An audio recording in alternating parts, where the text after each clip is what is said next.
I can only suggest the goddess Kichijo, said Tono Chuji, and I fear that intimacy with so holy and majestic a being might prove to be impracticable. At this they all laughed, and Tono Chujo continued, but now it is Shikabu's turn, and he is sure to give us something entertaining. Come, Shikabu, keep the ball rolling. Oh, nothing of interest ever happens to humble folk like myself, said Shikabu. But Tuno Choji scolded him for keeping them waiting, and after reflecting for a while which anecdote would best suit the company, he began. Well, while I was still a student at the university, I came across a woman who was truly a prodigy of intellect. One of Umonokami's demands she certainly fulfilled, for it was possible to discuss with her to advantage both public matters and the proper handling of one's private affairs. But not only was her mind capable of grappling with any problems of this kind, she was also so learned that ordinary scholars find themselves, to their humiliation, quite unable to hold their own against her. I was taking lessons from her father, who was a professor. I had heard that he had several daughters, and some accidental circumstance made it necessary for me to exchange a word or two with one of them, who turned out to be the learned prodigy of whom I have spoken. The father, hearing that we had been seen together, came up to me with a wine cup in his hand, and made an allusion to the poem of the two wives. Unfortunately, I did not feel the least inclination towards the lady. However, I was very civil to her, upon which she began to take an affectionate interest in me, and lost no opportunity of displaying her talents by giving me the most elaborate advice how best I might advance my position in the world. She sent me marvelous letters written in a very far-fetched epistolary style, and entirely in Chinese characters, in return for which I felt bound to visit her, and by making her my teacher, I managed to learn how to write Chinese poems. Oh, they were wretched, knock-kneed affairs, but I am still grateful to her for it. She was not, however, at all the sort of woman who I should have cared to have as a wife, for though there may be certain disadvantages in marrying a complete dolt, it is even worse to marry a blue stocking. Still less do princes like you and Genji require too huge a stock of intellect and erudition for your support. Let her be one to whom the karma of our past lives draws a natural sympathy. What matter if now and again her ignorance distresses us? Come to that, even men seem to get along very well without much learning. Here he stopped, but Genji and the rest, wishing to hear the end of the story, cried out for their part they found her a most interesting woman. Shikabu protested that he did not wish to go on with the story, but at last, after much coaxing, pulling a comically wiry face, he continued. I had not seen her for a long time, when at last some accident took me to the house. She did not receive me with her usual informality, but spoke to me from behind a tiresome screen. Ha ha, I thought, I foolishly, she is sulking. Now is the time to have a scene, and break with her. I might have known that she was not so little of a philosopher as to sulk about trifles. She prided herself on knowing the ways of the world, and my inconsistency did not in the least disturb her. She told me, speaking without even the slightest of tremor, that having had a bad cold for some weeks she had taken a strong garlic cordial, which had made her breath smell rather unpleasant, and that for this reason she could not come very close to me. But if I had any matter of special import to discuss with her, she was quite prepared to give me her attention. All this she had expressed with solemn literary perfection. I could think of no suitable reply, and with an "at your service" I rose to go. Then, feeling that the interview had not been quite a success, she added, raising her voice, "Please come again when my breath has lost its smell." I could not pretend I had not heard. I had, however, no intention of prolonging my visit, particularly as the odor was now becoming definitely unpleasant, and looking cross, I recited the acoustic. On this night, marked by the strange behavior of the spider, how foolish to bid me come back tomorrow. And crawling over my shoulder, this is no excuse for you. I ran out of the room, but she followed me. If night by night and every night we meet, in daytime too I shall grow bold to meet you face to face. And here in the second sentence she had cleverly concealed the meaning. If I had any reason to expect you, I should not have eaten garlic. "What a revolting story!" cried the young princess, and then laughed. "He must have invented it. Such a woman is quite incredible. It must have been some sort of ogress. You have shocked us, Shikibu." And they looked at him with disapproval. "You must try to tell us a better story than that." "I do not see how any story could be better," said Shikibu, and he left the room. "There is a tendency among men as well as women," said Umano Kami, "as soon as they are acquired a little knowledge of some kind, to want to display it to the best advantage. To have mastered all the difficulties in the 3 histories and 5 classics is no road to amiability. But even a woman cannot afford to lack all knowledge of public and private affairs. Her best way will be without regular study, to pick up a little here and a little there, merely by keeping her eyes and ears open. Then, if she has her wits at all about her, she will soon find that she has amassed a surprising store of information. Let her be content with this, and not insist upon cramming her letters with Chinese characters, which do not at all accord with her feminine style of composition, and will make the recipient exclaim in despair, if only she can contrive to be a little less mannish. And many of these characters, to which she intended the colloquial pronunciation to be given, are certain to be read as Chinese, and this will give the whole composition an even more pedantic sound than it ever deserves. Even among our ladies of rank and fashion, there are many of this sort, and there are others who, wishing to master the art of verse making, in the end allow it to master them, and, slaves to poetry, cannot resist the temptation, however urgent the business they are about or however inappropriate the time, to make use of some happy allusion which has occurred to them, but must needs fly to their desks and work it up into a poem. On festival days such a woman is very troublesome. For example, the morning of Irish festival, when everyone is busy making ready to go to the temple, she will worry them by stringing together all the old tags about the matchless route.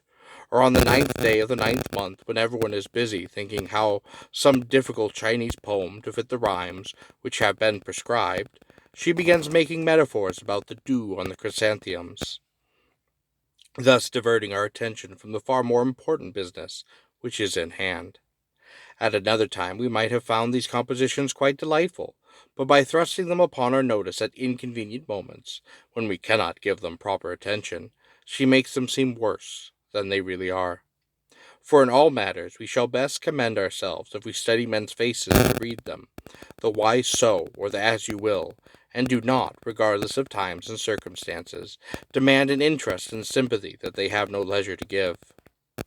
Oh, sometimes indeed a woman should even pretend to show less than she knows, or say only a part of what she would like to say. All this while, Genji, though he had sometimes joined in the conversations, had in his heart of hearts been thinking of one person only, and the more he thought, the less he could find a single trace of those shortcomings and excesses, which, so his friends had declared, were common to all women. There was no one like her, he thought, and his heart was very full. The conversation, indeed, had not brought them to a definitive conclusion, but it had led to many curious anecdotes and reflections. So they passed the night, and at last, for a wonder, the weather had improved. After this long residence at the palace, Genji knew he would be expected at the great hall, and set out at once. There was in Princess Zhao's air and dress a dignified precision which had something in it even of stiffness, and in the very act of reflecting that she, above all women, was the type of what single-hearted and devoted wife whom, as his friends had said last night, no sensible man would lightly offend, he found himself oppressed by the very perfection of her beauty, which seemed only to make all intimacy with her the more impossible. He turned to Lady Chungen, to Nakakasi, and other attendants of the common sort, who were standing near, and began to jest with them. The day was now very hot, but they thought that with flushed cheeks become Prince Genji very well. Ao's father came, and standing behind the curtain, began to converse very amiably. Genji, who considered the weather too hot for visits, frowned, at which the ladies in waiting tittered. Genji, making furious signs at them to be quiet, flung himself onto a divan. In fact, he behaved himself very far from well. It was now growing dark, and someone said that the position of the Earth Star would make it unlucky for the prince to go back to the palace that night. And another, "You are right, it is now set dead against him." "But my own palace is in the same direction," cried Genji. How vexing! Where then shall I go? And promptly he fell asleep. The ladies in waiting, however, agreed that it was a very serious matter, and began discussing what could be done. "There is Ki no Kami's house," said one. "This Ki no Kami was one of Genji's gentlemen in waiting.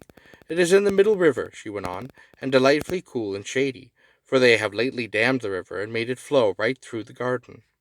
"Oh, that sounds very pleasant," said Genji, waking up.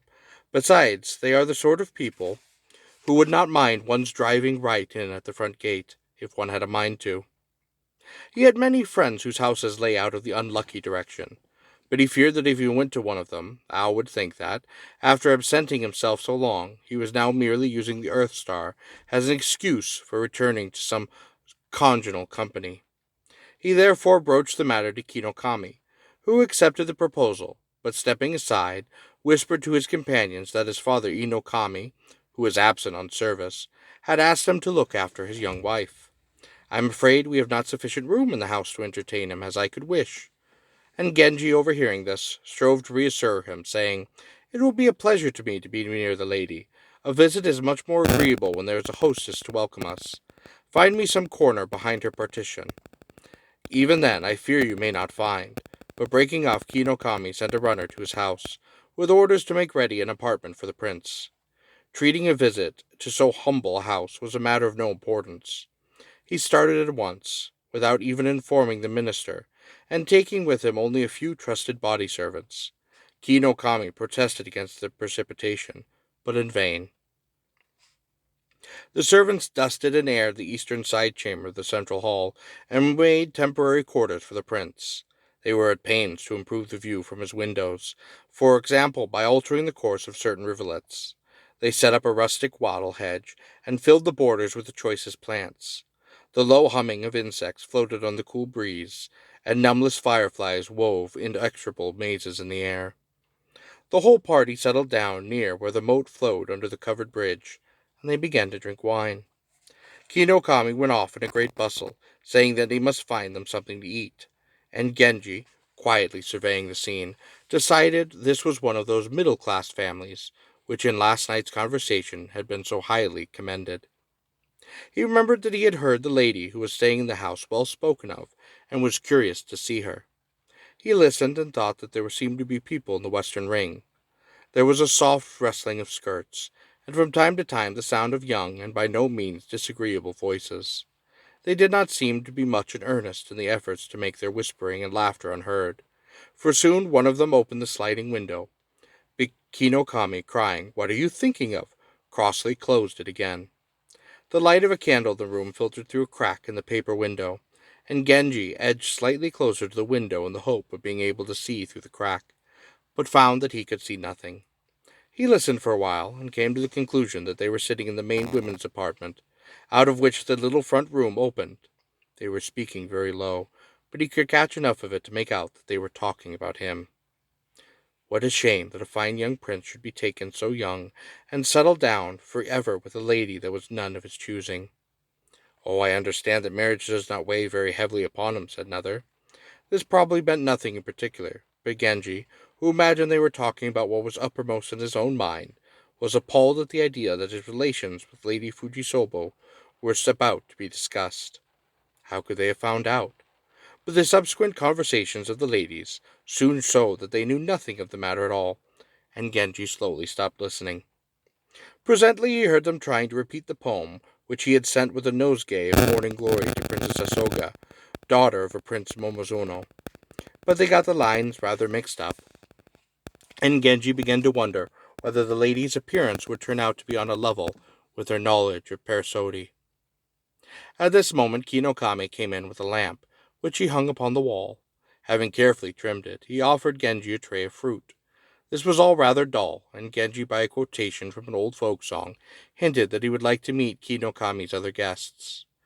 The hint was not taken, and Genji began to doze, and his attendant sat silent and motionless. They were in the room several charming boys, sons of Kinokami, some of whom Genji already knew as pages of the palace. There were also numerous sons of Iya no Kami, with whom was a boy of 12 or 13, who particularly caught Genji's fancy. He began asking whose sons the boys were, And when he came to this one, Kinokami replied, "He is the youngest son of the late Chunagon, who loved him quite dearly, but died while this boy was still a child. His sister married my family, and that is why he is living here. He is quick in his books, and hope one day to send him to court, but I fear that his lack of influence." "Oh, poor child," said Genji. "His sister, then, is your stepmother? Is that not so? How strange that you should stand in his relationship with so young a girl. And now I come to think of it, there was some talk once of her being presented at court, and I once heard the Emperor asking what had become of her. How changeable are the fortunes of the world." He was trying to talk in a very grown-up way. "Indeed, sir," answered Kinokami. "Her subsequent stature has humbler than she had reason to expect. But such is a mortal life. Yes, yes, and such has it always been. We have our ups and we have our downs, and the women even more than the men." "Oh, but," says Genji, "but your father no date makes much of her?" Kinokami answered, "Makes much of her indeed. You may well say so. She rules his house, and he dotes on her in so wholesome and extravagant a fashion that all of us, and I among the foremost, have had occasion before now to call him to order, but he does not listen." Genji then replied, "How comes it then that he has left her behind in the house of a fashionable young courtier? For he looks like a man of prudence and good sense. But pray, where is she now?" Kinokami then replied, "The ladies have been ordered to retire to the common room, but they had not yet finished all their preparations." Genji's followers, who had drunk heavily, were now all laying fast asleep on the veranda. He was alone in his room, but he could not get to sleep. Having at last dozed for a moment, he woke suddenly, and noticed that someone was moving behind the paper window of the back wall. This, he thought, must be where she is hiding, and faintly curious, he sauntered in that direction, and stood listening. "Where are you, I say? Where are you?" whispered someone in a quaint hoarse voice, which seemed to be that of the boy whom Genji had noticed earlier in the evening. "I am lying over here," another voice answered. "Has the stranger gone to sleep yet?" His room must be quite close to this, but all the same, how far off he seems. Her sleepy voice was so like the boy that Genji concluded this must be his sister. "He is sleeping in the wing. I saw him tonight. All that we have heard of him is true enough. He is as handsome as can be," whispered the boy. "I wish it were tomorrow. I want to see him properly," she answered drowsily. Her voice seemed to be coming from under the bedclothes. Genji was rather disappointed that she did not ask more questions about him. Presently he heard the boy saying, "I'm going to sleep over in the corner room. How bad the light is," and he seemed to be trimming the lamp. His sister's bed appeared to be in the corner opposite the paper window. "Where is Chujo?" she called. "I am frightened. I like to have someone close to me." "Madame," answered several voices from the servants' room. "She is taking her bath in the lower house. She will be back quite presently." When all was quiet again, Genji slipped back the bolt and tried the door.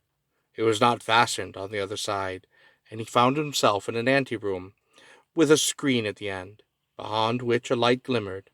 In the half-darkness he could see clothes boxes and trunks strewn about in great disorder. Quietly threading his way among them, he entered the inner room from which the voices had proceeded. One very minute figure was crouched there, who, to Genji's slight embarrassment, on hearing his approach, pushed aside the cloak which covered her, thinking that he was the maid from whom she had sent. "Madame, hearing you call for Chujo, I thought that I might now put at your service the esteem in which I have long secretly held you." The lady could make nothing of all this, and terrified out of her wits tried hard to scream, but no sound came, for she had buried her face in the bedclothes. "Oh, please listen," said Genji. "This sudden intrusion must of course seem to you very impertinent. You do not know that for years I have waited for an occasion to tell you how much I like and admire you, and if tonight I could not resist the temptation of paying the secret visit, pray take the strangeness of my behavior as proof of my impatience to pay a homage that has long been due." He spoke so courteously and gently, and looked so kind, that not the devil himself would have taken umbrage at his presence. But feeling that the situation was not at all a proper one for a married lady, she spoke back, without much conviction.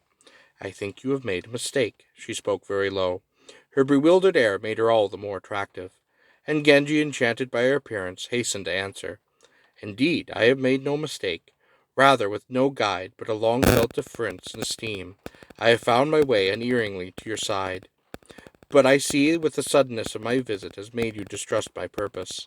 Let me tell you then that I have no evil intention, and seek only for someone to talk with me for a little while about a matter of which perplexes me. So saying, he took her up in his arms, for she was very small, and carried her through the anteroom when suddenly Chujo, the servant for whom she had sent before, entered the bedroom. Genji gave an astonished cry, and the maid, wondering who could have entered the anteroom, began groping her way towards them. But coming closer, she recognized by the rich perfume of his dress that this could be none other than the prince, and though she was sorely puzzled to know what was afoot, she dared not speak a word. Had he been an ordinary person, she would have soon had him by the ears. Nay, she thought, even if he were not a prince, I should do best to keep my hands off him, for the more stir one makes, the more tongues wag. But if I should touch this fine gentleman, and all in a flutter she found herself obediently following Genji to his room, where he calmly closed the door upon her, saying as he did so, "You will come back to fetch your mistress in the morning." Utsusumi herself was vexed beyond measure at being thus disposed of in the presence of her own waiting maid, who could indeed draw but one conclusion from what she had seen. But to all her misgivings and anxieties, Genji, who had the art of improvising a convincing reply to almost any question, answered with such a wealth of ingenuity and tender concern, that for a while she was content, but soon became uneasy. This must all be a dream, that you, so great a prince, should stoop to consider so humble a creature as I, and I am overwhelmed by so much kindness. But I think you have forgotten what I am, Azuyo's wife. There is no altering that. And you, Genji now began to realize how deeply he had distressed and disquieted her by his wild behavior, and feeling thoroughly ashamed of himself, he answered, "I am afraid I know very little about these questions of rank and precedence. Such things are too confusing to carry in one's head. And whatever you may have heard of me, I want to tell you that for some reason or other I have till this day cared nothing for gallantry, nor ever practiced it, and that even you cannot be more astonished at what I have done tonight than I myself am." With this and a score of other speeches, he sought to win her confidence. But she, knowing that if once their talk became a jot less formal, she would be hard put to it to withstand his singular charm, was determined, even at the risk of seeming stiff and awkward, to show him that in trying so hard to put her at ease, he was only wasting his time. With the result that she behaved very boorishly indeed. She was by nature singularly gentle and quite yielding, so that the effort of stealing her heart, and despite her feelings, playing all the while the part of a young bamboo shoot, which though so green and tender, cannot be broken, was very painful to her. And finding that she could no longer think of arguments with which to withstand his importunity, she burst into tears. And though he was very sorry for her, it occurred to him that he would not gladly have missed this sight. He longed, however, to console her, but could not think of a way to do so, and said at last, "Why do you treat me so unkindly? It is true that the manner of our meeting was strange, yet I think that fate meant us to meet. It is harsh that you should shrink from me as though the world and you had never met." So he chided her, and she, "If this had happened long ago, before my troubles, before my lot was cast, perhaps I should have been glad to take your kindness while it lasted. But knowing that you should soon think better of your strange condition, but now that my course is fixed, what can such a meeting bring me save misery and regret? Tell none that you have seen my home," she ended, quoting the old song.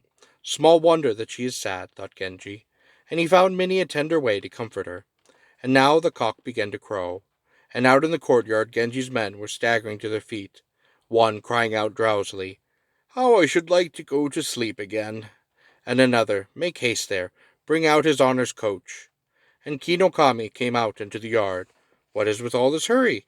It is only when there are women in this party that a man need hasten from a refuge to which the Earth Star has sent him. Why is his Highness setting off in the middle of the night?" And Genji was wondering whether such an opportunity would ever occur again. How would he be ever even to send her letters? And thinking of all the difficulties that awaited him, he became very, very despondent. Chujo arrived to fetch her mistress, and for a long while he would not let her go, and when at last he handed her over, he drew her back to him, saying, How could I send news to you? For, madame, he said, raising his voice that the maid Chujo might hear, such love as mine, and such pitiless cruelty as yours, have never been seen in the world before. Already the birds were singing in good earnest. She could not forget that she was no one, and he a prince. And even now, while he was tenderly entreating her, there came unbidden to her mind the image of her husband Ionosuke, about whom she generally thought either not at all or with disdain. To think that even in a dream he might see her now filled her with shame and with terror. It was daylight, and Genji went with her to the partition door. Indoors and out there was a bustle of feet. As he closed the door upon her, it seemed to him a barrier that shut him out from all happiness. He dressed, and went out onto the balcony. A blind in the western ring was hastily raised, and there seemed to be people behind who were looking at him. They could only see him indistinctly across the top of the partition in the veranda. Among them was one, perhaps whose heart beat wildly as she looked. The moon had not set, and though, with dwindled light, still shone crisp and clear in the dawn, it was a daybreak of marvelous beauty. But in the passionless visage of the sky, men read only their own comfort or despair, and Genji, as with many backward glances, he went upon his way. He paid little heed to the beauty of the dawn. How would he send her a message? No, even that was utterly impossible, and so in great unhappiness he returned to his wife's house. He would gladly have slept a little, but could not stop, trying to invent some way of seeing her again, or when that seemed hopeless, imagining to himself all that must now be going on upon her mind.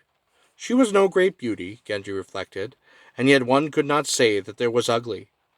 Yes, she was in every sense a member of the middle, upon which Umi no Kami had given them so complete a dissertation. He stayed for some while at the great hall, and finding that, try as he might, he could not stop thinking about her and longing for her. At last, in despair, he sent for Kinokami and said to him, "Why do you not let me have that boy in my service, that Shungun's son, whom I saw at your house? He is a likely-looking boy, and I might make him my body servant, or even recommend him to the Emperor." "Oh, I am sensible of your kindness," said Kinokami. "I will mention that you have said to the boy's sister." This answer irritated Genji, but he continued, "And has this lady given you step-brothers, my lord?" She has been married these 2 years, but has had no child. It seems that in making this marriage she disobeyed her father's last injunctions, and this has set her against her husband." Genji replied, "That is sad indeed. I am told that she is not ill-looking. Is that so?" Kinokami, "I believe she is considered quite passable, but I have yet very little to do with her. Intimacy between stepchildren and step-parents is indeed proverbially difficult." 5 or 6 days afterward, Kinokami brought the boy. He was not exactly handsome, but he had a great charm, and, thought Genji, an air of distinction. The prince spoke very kindly to him, and soon completely won his heart, and to Genji's many questions about his sister, he made such an answer as he could, and when he seemed embarrassed or tongue-tied, Genji found some less direct way of finding out what he wanted to know, and soon put the boy at his ease, for though he vaguely realized what was going on, and thought it rather odd, he was so young that he made no effort to understand it, and without further question carried back a letter from Genji to his sister. She was so much agitated by the sight of it that she burst into tears, and lest her brother should perceive them, held the letter in front of her face while she read it. It was very long, and among much else it contained the verse, "Would that I might dream the dream again. Alas, since first was the wish was mine, not once have my eyelids closed in sleep." She had never seen such beautiful writing, and as she read, a haze clouded her eyes. What incomprehensible fate had first dragged her down to the wife of Azaru, and then, for a moment, raised her so high?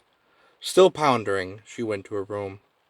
Next day Genji again sent for the boy, who went to his sister, saying, "I am going to Prince Genji. Where is the answer to his letter?" "Oh, tell him," she answered, "that there is no one here who reads such letters." The boy then burst out laughing. "Why, you silly, how could I say such a thing to him? He told me himself to be sure to bring an answer." This infuriated her to think that Genji should have thus taken the boy into his confidence, and she answered angrily, "He has no business to talk to you about such things at your age. If that is what you talk about, you had best not go to him any more. "But he sent for me," said the boy, and he started off. "I was waiting for you all yesterday," said Genji, when the boy returned. "Did you forget to bring the answer? Did you forget to come?" The child blushed and made no reply. "And now?" She said, "There is no one at home who reads such letters." "Oh, how silly!